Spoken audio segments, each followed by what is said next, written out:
দর্শক, আমন্ত্রণ যমুনা আইডেস্কে। শুরুতেই শিরোনাম।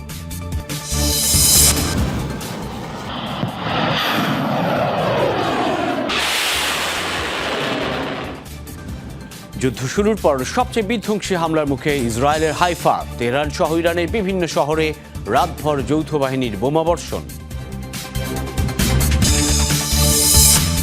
হরমুজ প্রণালী খুলে দিতে আরও 24 ঘন্টা সময় বাড়ালেন ট্রাম্প। গুরুত্বপূর্ণ এই জলপথ কখনোই আগের অবস্থায় ফিরবে না, পাল্টা হুঁশিয়ারি আইআরজিসির। ইরানের গভীর থেকে সেনাকে উদ্ধারের পর আলোচনায় মার্কিন প্রযুক্তি CSEL। তেহরান না জানলেও নিখোঁজ এয়ারম্যানের নিখুঁত অবস্থান ছিল ওয়াশিংটনের কাছে।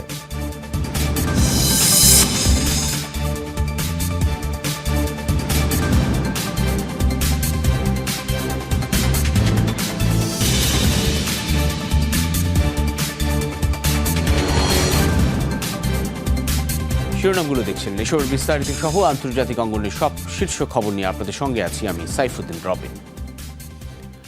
যুদ্ধ শুরুর পর সবচেয়ে বিধ্বংসী হামলার মুখে পড়েছে ইসরায়েলের হাইফা। কৌশলগতভাবে গুরুত্বপূর্ণ এই বন্দর নগরীতে রাতভর মিসাইল হামলা চালায় আইআরজিসি। বিভিন্ন স্থাপনায় আঘাত হানে ইরানি মিসাইল, যাতে প্রাণ গেছে 2 ইসরায়েলির। ধ্বংসস্তূপের নিচে চাপা পড়ে আছে আরও অনেকে। জ্বলছে হাইফা। ইসরায়েলের কৌশলগতভাবে গুরুত্বপূর্ণ বন্দর শহরটিতে রোববার রাতভর মিসাইল হামলা চালায় ইরান, যার মধ্যে বেশ কয়েকটি আঘাত হানে হাইফার আবাসিক এলাকায়। ইসরায়েলি কর্তৃপক্ষ বলছে বেশ কয়েকটি ভবন ধ্বংস হয়েছে, উদ্ধার করা হয়েছে একাধিক মরদেহ। ধ্বংসস্তূপের নিচে চাপা পড়ে আছে অনেকেই। ইসরায়েলের হাইফায় চালানো ইরানের হামলাগুলোর মধ্যে সবচেয়ে ভয়াবহ বলা হচ্ছে এই হামলাকেই। এদিকে অপর একটি হামলা ইরানি মিসাইল আঘাত হানে তেল আবিবের পানি সংরক্ষণাগার এবং সুয়ারেজ লাইনে, যার কারণে পানিতে ভেসে যেতে দেখা যায় বিস্তীর্ণ এলাকা। ইরানের হামলার কারণে বাংকারে আশ্রয় নিতে বাধ্য হন অনেক ইসরায়েলি। এদিকে কুয়েতের সেনাবাহিনী জানিয়েছে তাদের আকাশ প্রতিরক্ষা ব্যবস্থা একাধিক ক্ষেপণাস্ত্র এবং ড্রোন হামলা প্রতিহত করেছে। অন্যদিকে জর্ডানের সামরিক বাহিনী জানিয়েছে ইরান থেকে ছোড়া 2টি ক্ষেপণাস্ত্র এবং 2টি ড্রোন ভূপাতিত করা হয়েছে। এর পাশাপাশি সৌদি আরবও 2টি ড্রোন ধ্বংসের দাবি জানিয়েছে। মীর মুশফিকা হাসান, যমুনা নিউজ। আরও বিধ্বংসী হয়ে উঠেছে যুক্তরাষ্ট্র। ইসরায়েল ইরান জুড়ে বাড়িয়েছে হামলার তীব্রতা। একদিনের প্রাণহানির শিকার কমপক্ষে 34 জন। ভয়াবহ তাণ্ডবে বিপর্যস্ত তেহরান। কেবল রাজধানীতেই নিহতের সংখ্যা 23 জন। আহত শতাধিক মানুষ। আবারও হামলা শিকার হয়েছে একটি প্রযুক্তি বিশ্ববিদ্যালয়। ইসরায়েল সহ উপসাগরীয় দেশগুলো লক্ষ্য করে পাল্টা হামলা চালিয়ে যাচ্ছে ইরানও। দফায় দফায় বিস্ফোরণে কাঁপছে তেহরান। পূর্ব, পশ্চিম, দক্ষিণ শহরের বিভিন্ন অংশে একযোগে বোমা ফেলছে যুক্তরাষ্ট্র ইসরায়েল। একদিনে ব্যাপক রক্তপাতের শিকার ইরানের রাজধানী। আবারও হামলার টার্গেট হয়েছে দেশটির অন্যতম শীর্ষ শিক্ষা প্রতিষ্ঠান Sharif university of technology. Campus জুড়ে চালানো হয়েছে ধ্বংসযজ্ঞ। হামলার শিকার পার্শ্ববর্তী গ্যাস স্থাপনাও। রাজধানীর বাইরে আগ্রাসনের শিকার আরও কয়েকটি শহর। ব্যাপক ক্ষয়ক্ষতির খবর পাওয়া গেছে কারাস, শিরাজ, ইস্পাহান এবং বুশেহরেও। কোম ও বাহারেস্তানেও হতাহতের খবর পাওয়া গেছে। মধ্যাঞ্চলে হামলায় নিহত হয়েছে এয়ার ডিফেন্স একাডেমির কমান্ডার মাসুদ জেয়ার। যৌথ বাহিনীর হামলায় তৃতীয়বারের মতন আক্রান্ত আহওয়াজ শহীদ সোলাইমানি ইন্টারন্যাশনাল এয়ারপোর্ট। ইসরায়েল সহ উপসাগরীয় দেশগুলো লক্ষ্য করে পাল্টা হামলা চালিয়ে যাচ্ছে ইরান। টার্গেট করা হচ্ছে বিদ্যুৎ স্থাপনা, জ্বালানি প্লান্ট ও পানি শোধনাগার। সৌদি আরব জানিয়েছে আকাশে 2টি ড্রোন ভূপাতিত করেছে তারা। অস্মিতা বিশ্বাস, যমুনা নিউজ। হরমুজ প্রণালী খুলে দিতে কোনো হুমকি ধামকিতে কাজ না হওয়ায় এবার ইরানের উদ্দেশ্যে রীতিমতো গালিগালাজ করলেন ডোনাল্ড ট্রাম্প। ট্রুথ সোশ্যালে দেওয়া পোস্টে ব্যবহার করেছেন অকথ্য শব্দ। একই সাথে হরমুজ প্রণালী খুলে দিতে আলটিমেটামের সময়সীমা বাড়িয়েছেন আরও 24 ঘন্টা। এই সময়ের মধ্যে চুক্তিতে রাজি না হলে নরকে পরিণত হবে ইরান। আবারও দিয়েছেন এমন হুমকি। যুক্তরাষ্ট্র ও ইসরায়েলের জন্য হরমুজ প্রণালী কখনোই আগের অবস্থায় ফিরবে না, পাল্টা হুঁশিয়ারি দিয়েছে আইআরজিসি। হরমুজ প্রণালী খুলে দিতে ইরানকে ডোনাল্ড ট্রাম্পের বেঁধে দেয়া 10 দিনের সময়সীমা শেষ হওয়ার কথা ছিল সোমবার। এরই মধ্যে আবার নতুন ডেডলাইন। সামাজিক যোগাযোগ মাধ্যমে দেয়া পোস্টে মার্কিন প্রেসিডেন্ট জানালেন, মঙ্গলবার পূর্বাঞ্চলীয় সময় রাত 8টা ইরানের শেষ সময়, অর্থাৎ তেহরানের জন্য বুধবার মধ্যরাত। এরই মধ্যে আবার ট্রুথ সোশ্যালে অকথ্য গালিগালাজে পূর্ণ আরেকটি পোস্ট দিলেন ডোনাল্ড ট্রাম্প। হুমকি দেন, হরমুজ প্রণালী খুলে না দিলে ইরানের বিদ্যুৎ কেন্দ্র, সেতু সবকিছু উড়িয়ে দেয়া হবে। যেভাবে 1 মাসের বেশি সময় ধরে ট্রাম্পের হুমকি উপেক্ষা করে আসছে ইরান, এবারও জানালো তেমনই প্রতিক্রিয়া। এক টুইট বার্তায় আইআরজিসির পাল্টা হুঁশিয়ারি, আর কখনোই আগের অবস্থায় ফিরবে না হরমুজ প্রণালী, বিশেষ করে যুক্তরাষ্ট্র ও ইসরায়েলের জন্য। পারস্য উপসাগরে নতুন বন্দোবস্তের প্রস্তুতির কথাও জানিয়েছে আইআরজিসির navy. For the past 48 years, ইরানের অবকাঠামোয় হামলা হলে মধ্যপ্রাচ্যের মার্কিন স্থাপনাগুলো ভয়াবহ আগ্রাসনের শিকার হবে। ট্রাম্পের হুমকির জবাবে এমন পাল্টা হুমকি দিয়েছে Tehran. in case Iran's infrastructure ইরানের অবকাঠামোয় হামলা হলে যুক্তরাষ্ট্রের সাথে সম্পৃক্ত একই ধরনের স্থাপনায় আক্রমণের মধ্য দিয়ে জবাব দেওয়া হবে। 48 বছর ধরে মার্কিন প্রশাসন ইরানকে হুমকি দিলেও আমরা সর্বোচ্চ ধৈর্য দেখিয়েছি। নিজেদের নিরাপত্তা আর সার্বভৌমত্ব রক্ষায় প্রতিশ্রুতিবদ্ধ ইরানের মানুষ। কেবল 37 দিন ধরে নয়, 5 দশক ধরে শত্রুকে মোকাবেলায় প্রস্তুত আমরা। সেনারা দেখিয়ে দিয়েছে শত্রুপক্ষ আরেকটি ভুল হিসাব করেছে। something that we will do it.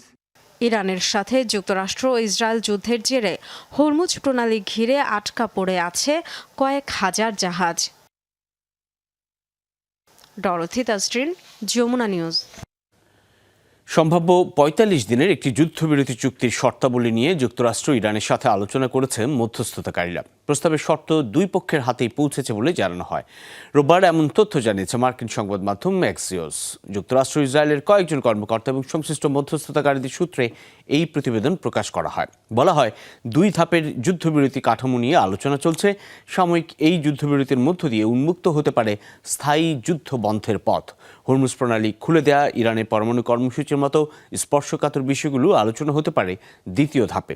মধ্যস্থতাকারীদের মধ্যে রয়েছে পাকিস্তান, মিশর ও তুরস্কের প্রতিনিধিরা। যুক্তরাষ্ট্রের আলোচক দলের প্রধান স্টিভ উইটকফ এবং ইরানের পররাষ্ট্রমন্ত্রী আব্বাস আরাগচির সাথে সরাসরি যোগাযোগ করছেন তারা।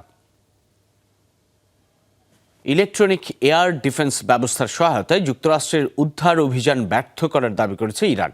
5 এপ্রিল ভোরে ইস্পাহানের দক্ষিণে আকাশসীমায় ঢোকা মার্কিন বাহিনীর কয়েকটি বিমান লক্ষ্য করে হামলা চালানোর কথা জানায় তেহরান। তাদের দাবি, অভিযানে অংশ নেওয়া 2টি C-130 পরিবহন বিমান ও 2টি ব্ল্যাক হক হেলিকপ্টারকে আঘাত করে জরুরি অবতরণে বাধ্য করা হয়।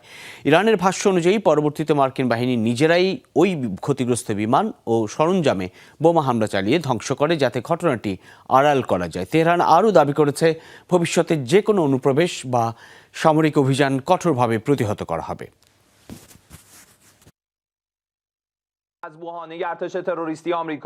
সর্বশক্তিমান আল্লাহর রহমতে আমরা শত্রুদের একাধিক বিমান ধ্বংস করেছি। এক্ষেত্রে আমরা নতুন অস্ত্র ব্যবহার করেছি, ইলেকট্রনিক ওয়ারফেয়ার সিস্টেম এবং নতুন আকাশ প্রতিরক্ষা ব্যবহার করে আমরা শত্রুদের বিমানগুলো ধ্বংস করতে পেরেছি।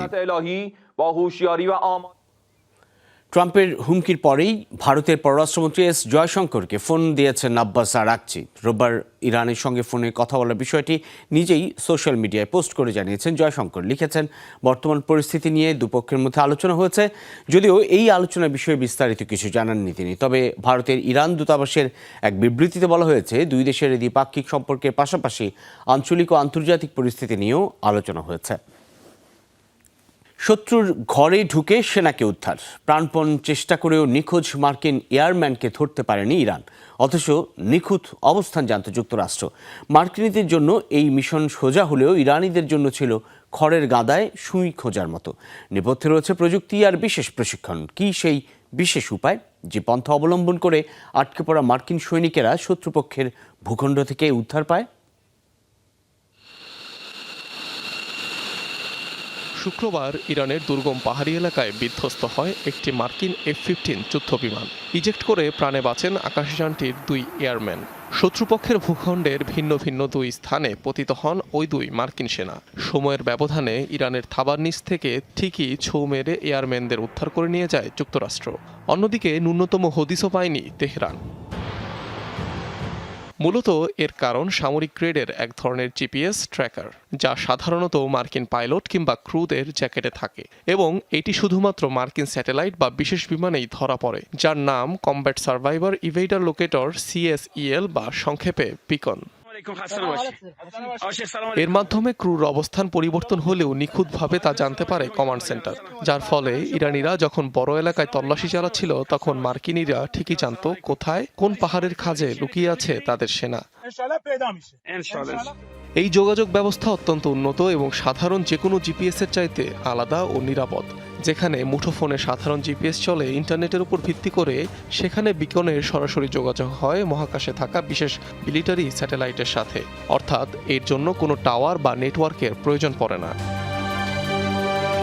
পৃথিবীর যে কোনো দুর্গম এলাকা বা মরুভূমি থেকে সিগন্যাল পাঠাতে সক্ষম এই বিকন শত্রুপক্ষের সাধারণ ট্র্যাকার বা রেডিও ফ্রিকোয়েন্সি স্ক্যানারে ধরা পড়ে না, কেননা বার্স্ট ট্রান্সমিশন নামক বিশেষ পদ্ধতিতে মাত্র কয়েক মিলিসেকেন্ডের জন্যই ডেটা অতি ক্ষুদ্র আকারে স্যাটেলাইটে পাঠায় বিকন। অবশ্য এই ডেটা শুধু পাঠালেই হবে না, বিকনের তথ্য শত্রুপক্ষ ধরে ফেললেও তা শক্তিশালী কোড দিয়ে লক করা থাকে, ফলে সেখান থেকে নয়েজ শুনতে পারবে প্রতিপক্ষ। এমনকি এই কোড ভাঙার মতো সুপার কম্পিউটার বা প্রযুক্তিও ইরানের কাছে নেই।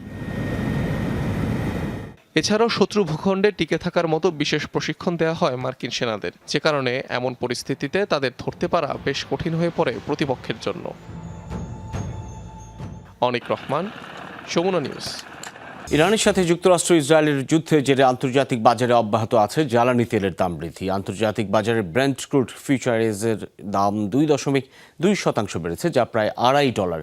ফলে ব্রেন্ট ক্রুড বিক্রি হচ্ছে ব্যারেল প্রতি $111.43। অন্যদিকে যুক্তরাষ্ট্র ওয়েস্ট টেক্সাস ইন্টারমিডিয়েট তেলের দাম বেড়েছে $3, ফলে এই তেল ব্যারেল প্রতি $114.57 লেনদেন হচ্ছে।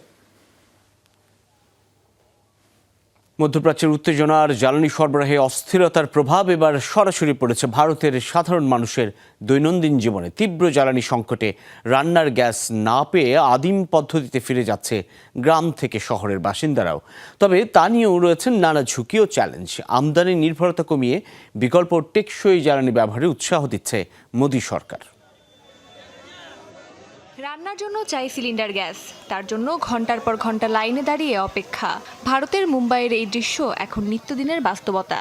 কয়েকদিন ধরেই গ্যাস সংকটে অতিষ্ঠ শহরবাসী। এলপিজি না পেয়ে বেছে নিচ্ছেন বিকল্প পথ। কেরোসিন, কয়লা আর বায়োগ্যাস এসবেই এখন ভরসা। একই সঙ্গে জোর দেওয়া হচ্ছে পাইপলাইনের মাধ্যমে গ্যাস সরবরাহ বাড়াতে।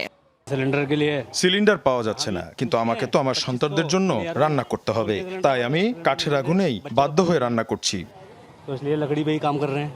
গ্রামাঞ্চলে কেরোসিন বা কয়লার রান্না তুলনামূলকভাবে সহজ হলেও শহুরে জীবনে তা ঝুঁকিপূর্ণ। কেরোসিন ব্যবহার কমাতে দীর্ঘদিন প্রচারণা চালালেও সংকটে আবার সেই পুরনো পদ্ধতিতেই ফিরতে হচ্ছে অনেককে।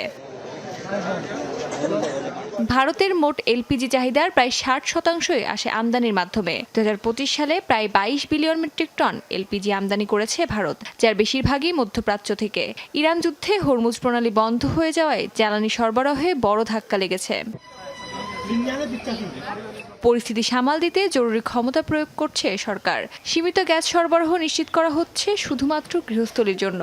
এছাড়া পাইপলাইনের গ্যাস সংযোগ থাকা গ্রাহকদের ক্ষেত্রে 3 মাস পর এলপিজি সরবরাহ বন্ধের পরিকল্পনাও রয়েছে। বিশেষজ্ঞদের মতে এই সংকট ভারতের জ্বালানি নীতিতে বড় পরিবর্তনের ইঙ্গিত দিচ্ছে। আমদানি নির্ভরতা কমিয়ে বিকল্প ও টেকসই জ্বালানির দিকেই ঝুঁকছে দেশটি। অস্মিতা বিশ্বাস, যমুনা নিউজ। ইসরায়েলের ভয়াবহ হামলায় অন্যতম রক্তক্ষয়ী একটি দিন পার করল লেবানন। বিভিন্ন অঞ্চলে বোমার আঘাতে নিহত হয়েছে কমপক্ষে 15 জন। বৈরুতে ইস্টার সানডেতে খ্রিস্টান অধ্যুষিত এলাকায় হামলা চালিয়েছে তেল আবিব। আগে কখনো হামলা হয়নি অঞ্চলটিতে, কোনো সতর্কতাও জারি করা হয়নি। জনাহ এলাকায় হামলায় নিহত হয়েছে 5 জন, আহত শিশুসহ অর্ধ শতাধিক। দক্ষিণাঞ্চলের একটি গ্রামে হামলায় প্রাণ গেছে শিশুসহ 7 জনের। বৈরুতের পূর্বে আইন সাদে পার্বত্য এলাকায় বিমান হামলায় মৃত্যু হয়েছে অন্তত 3 জনের, আহত আরও কয়েকজন। লেবাননের স্বাস্থ্য মন্ত্রণালয় জানিয়েছে, দেশটিতে গত 2 মার্চ যুদ্ধবিরতি ভেঙে ইসরায়েলি হামলা শুরুর পর থেকে প্রাণহানির শিকার কমপক্ষে 1461 জন, আহত প্রায় 4500। ইসরায়েলের সাথে যুদ্ধ বন্ধ করতে কূটনৈতিক যোগাযোগ অব্যাহত রয়েছে বলে জানিয়েছেন লেবাননের প্রেসিডেন্ট জোসেফ আউন। রোববার ইস্টার সানডে উপলক্ষে এক ভাষণে তিনি বলেন, এই সংঘাতের অবসান ঘটাতে এবং বেসামরিক নাগরিকদের দুর্ভোগ কমাতে কূটনীতি অপরিহার্য। এ সময় মিত্র দেশগুলোর হস্তক্ষেপ কামনা করেন তিনি। প্রেসিডেন্ট জানান, আলোচনার পথ প্রশস্ত করার জন্য যুদ্ধবিরতির প্রস্তাব দিয়েছে লেবানন, কিন্তু এখনও কোনো সাড়া দেয়নি ইসরায়েল। লেবাননকে দ্বিতীয় গাজা উপত্যকায় পরিণত করার চেষ্টা করছে ইসরায়েল, এমন দাবিও তোলেন তিনি। এই যুদ্ধে লেবাননের নিহত সংখ্যা বেড়ে দাঁড়িয়েছে 1461 জনে এবং আহত হয়েছেন 4430 জন। যুদ্ধ তীব্র হওয়ার পর থেকে 12 লাখেরও বেশি মানুষ বাস্তুচ্যুত হয়েছে। ইস্টার সানডের শুভেচ্ছা জানিয়েছে চন্দ্রগামী আর্টেমিস 2 মিশনের নভোচারীরা। এক ভিডিওর মাধ্যমে মহাকাশ থেকে পৃথিবীতে শুভেচ্ছা বার্তা পাঠিয়েছেন তারা। নভোচারীরা জানায়, মহাকাশযানটির চারপাশে মহাকাশের উপযোগী স্টারের ডিমও লুকিয়ে রেখেছিলেন তারা। চাঁদের কক্ষপথের কাছাকাছি পৌঁছে গেছে আর্টেমিস 2 মিশনের মহাকাশযান অরিয়ন। মিশনের 6ষতম দিনে চাঁদের কক্ষপথে অবস্থান করবে ক্যাপসুলটি। এদিন মহাকাশ থেকে একটি বিরল সূর্যগ্রহণের সাক্ষী হবেন 4 নভোচারী, যার স্থায়িত্ব হবে প্রায় 53 মিনিট। একদিন আগে মহাকাশ থেকে তোলা পৃথিবীর ছবি, ভিডিও পাঠিয়েছেন নভোচারীরা। গেল 31 মার্চ পৃথিবী থেকে চাঁদের উদ্দেশ্যে SLS রকেটে চেপে যাত্রা করে অরিয়ন।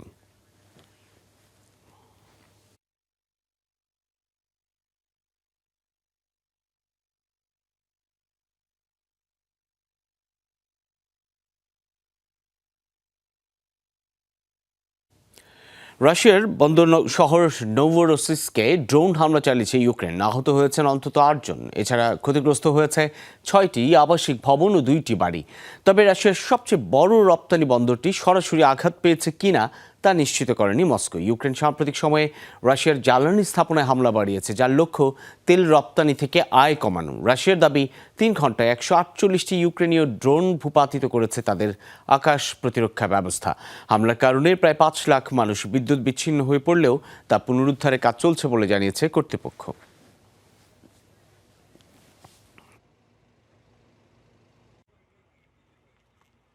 ইতালির উপকূলে একটি নৌকা থেকে 32 জন অভিবাসন প্রত্যাশীকে জীবিত উদ্ধার করা হয়েছে। এ সময় 2 অভিবাসন প্রত্যাশীর মরদেহও উদ্ধার হয়।